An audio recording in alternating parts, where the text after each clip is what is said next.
एक और क्वेश्चन है टाइम एंड वर्क से। A is 40% more efficient then B and C is 20% less efficient then B।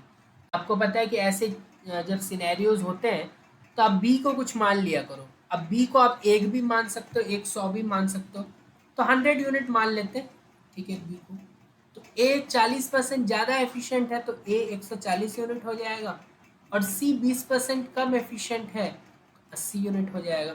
अब ये नंबर्स बड़े हैं ना कैलकुलेशन के टर्म्स में, तो इसको छोटा कर लेते हैं, ठीक है। तो इनके एफिशिएंसी का रेशियो अगर ले ले सिले तो वो क्या आ जाएगा, 0 को हटा दो, ठीक है, और 2 4 जा 2 5 जा एंड 2 7 जा, ठीक है। This will come out to be 7:5:4, ठीक है।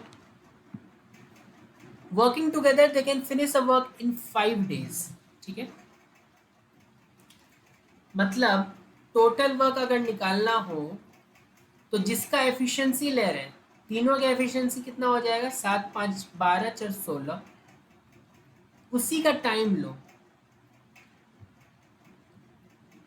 ठीक है। 7 5 12 4 16, ठीक है, तो 16 and into 5, so this is 80 days total work आ गया। In how many days will A alone complete 70% of the work, ठीक है।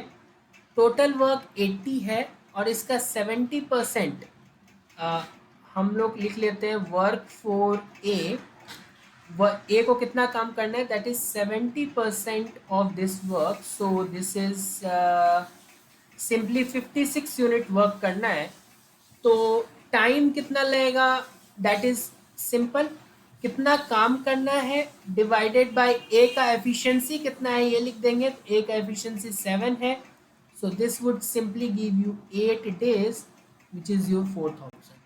तो हमने शुरुआत कहाँ से किया, हमने एफिशिएंसी का रेशियो लिया और फिर एक स्टेटमेंट गिवन था कि तीनों मिल के 5 दिन में काम करते हैं, तो तीनों का efficiency into time, that will give you total work. और एक बार टोटल वर्क आ गया तो टोटल वर्क का 70% ही ए को करना है, तो मतलब सिर्फ 56 यूनिट काम करना है, और उसको करने में उतना काम डिवाइडेड बाय उसका एफिशिएंसी, ठीक है।